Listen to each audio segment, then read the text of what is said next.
Today we are going to get involved in one of the most dangerous neighborhoods in Medellín. 13 The War. We are going to do it. There is no way to defend yourself there. That is not the Pablo Escobar neighborhood. The clash is this afternoon. No, I'm kidding.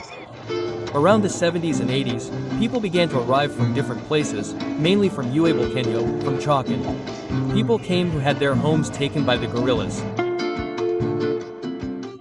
I mean, it really was like that before, ma'am, but everything changed from a perspective that one of the most dangerous neighborhoods in Commune 13 became something completely different.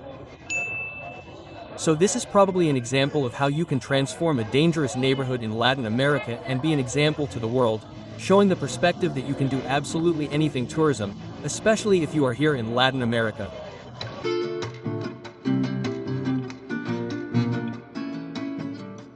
We are going to go directly to Commune 13, to the famous Commune 13, but to record my perspective.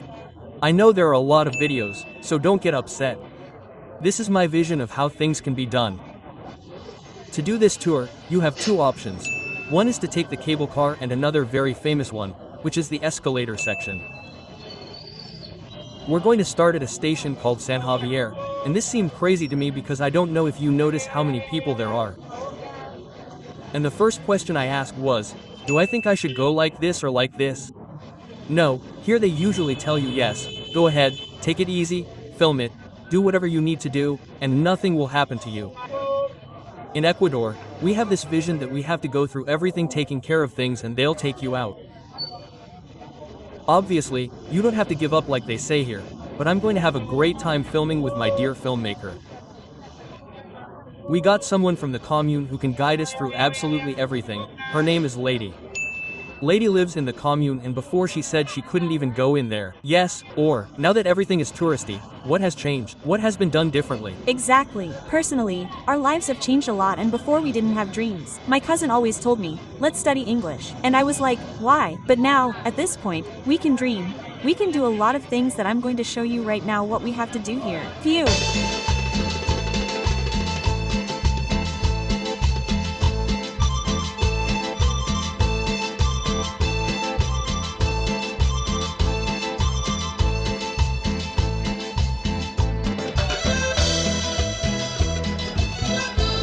Wow! Look at the Medellín metro station. Something I do want to say is that danger sells. Believe it or not, danger sells. How much does it cost to get on here? 4,100, it's impressive. 4,000, a cable car like that, and in Ecuador it costs $7 for nationals.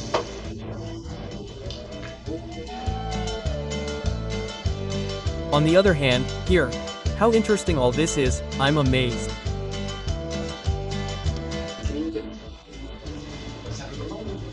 I mean, normally one would think that the higher up the stratum, the better, but here, normally, all the people who are living in communes, like, in the highest part, were invaded in the past by guerrilla exiles, people who lived in the countryside who were normally attacked by the guerrillas and, well, they came to live here. And it's not like you have access here to drive up and all that, no. There are people who normally have to carry the refrigerator up to this height, and you complain about how there are 3 floors to get the refrigerator up.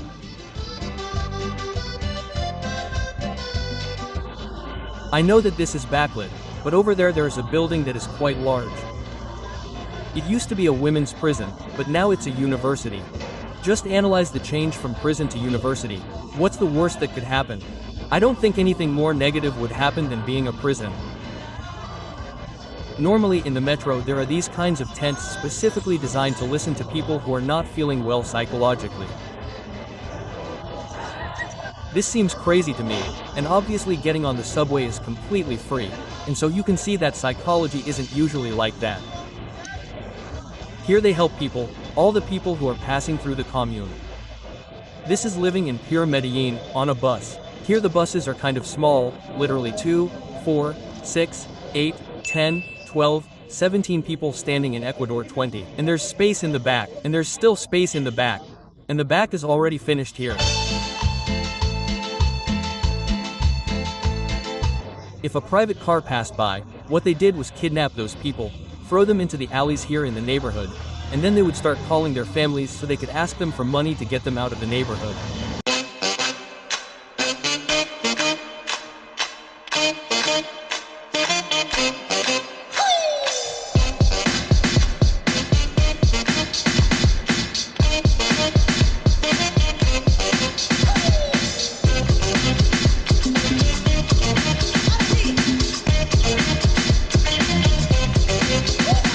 This is super annoying, my job, because there are usually neighborhoods that you can never change.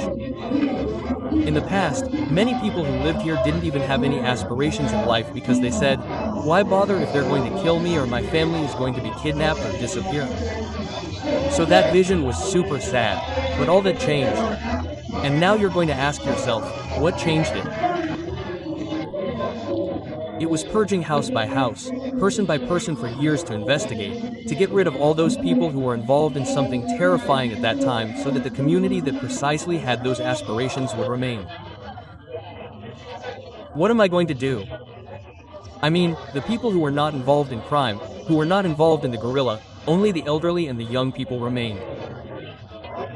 They combined those two worlds by giving jobs to the young people so that those young people could revive Commune 13. Wow! How crazy is all this that we're experiencing? Normally, the court where we were was called the slaughterhouse. For what reason? Obviously, I don't have to be so specific, but even everything you see over there is a street that's already closed, specifically for tourists. All this is super cool. Fatties, absolutely everything. Souvenirs, very nice. They are replacing another type of completely different business that can easily help the entire community. Look, I already saw Maricumango. I think it's time to look for Maricumango. If you come to Commune 13, normally the most traditional and typical thing is on this little street. You can go through certain alleys, through certain little houses where you won't find many businesses, but you still won't have any trouble. So, imagine, it's like entering San Roque in a much more touristy way, even though the prison should be something completely different. And here the locals are buying stuffed potatoes.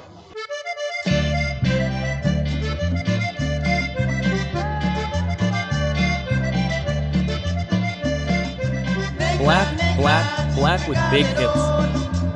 Black, black, you really dance. Beautiful. This is wonderful. I mean, because I had an idea that it felt a bit dangerous, but no. They are escalators. And on and on. Many people think that the escalators were designed to be touristy, but they were really to help the elderly who lived here. That blew my mind because obviously the fact that it has become touristy is something else. But at that time, young people were helping the elderly, as if to tell them, look, nothing is happening here. This is for your help. Quote, and in that time of transition and progress. We have some dice. Dice are games of chance.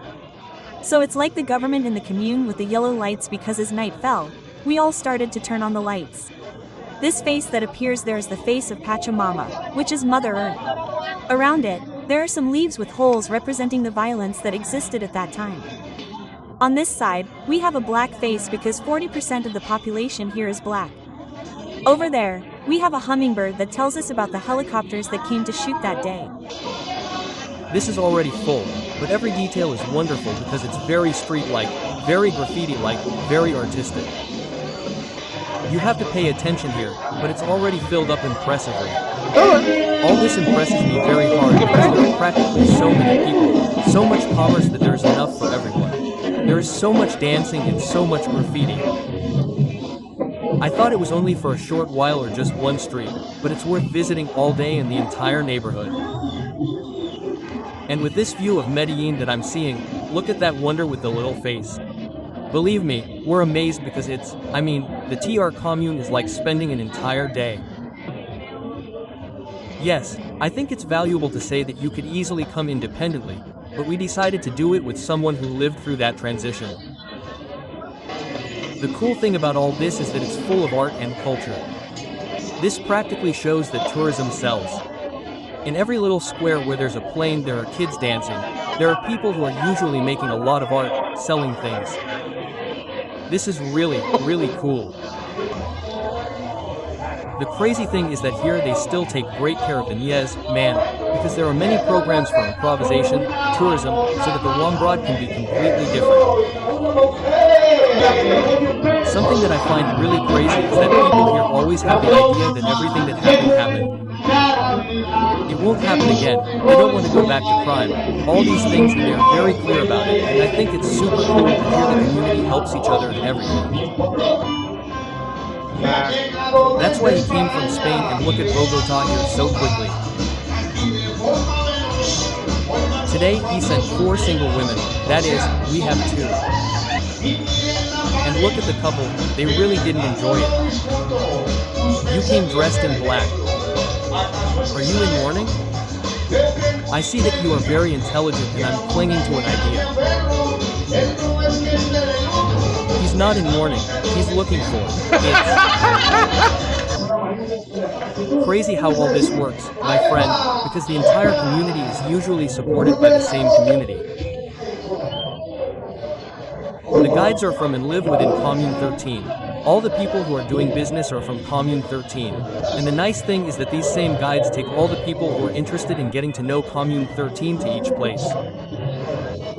They make them live different experiences. They take them to foundations, to trovas, to shows, everything. SSS support.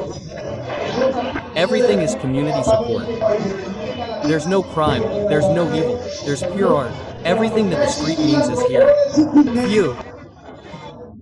And well, my friend, the video is ending right now, so I'll express it in a super fast way because we just found out that we managed to get Corrito and Jesse to walk alongside Shakira the wolf. Since we didn't expect this news, we were walking really fast because this was a surprise we wanted to give Corrito and we weren't going to achieve it until she was here. But I think it's done, I think it was achieved. If you don't believe in yourself, this is the time to believe, because I'm telling you that without anything else to say, remember that we were born to change the world. Phew. This star there with all the people, the man is all retro. Black with big hips. Black, you really dance.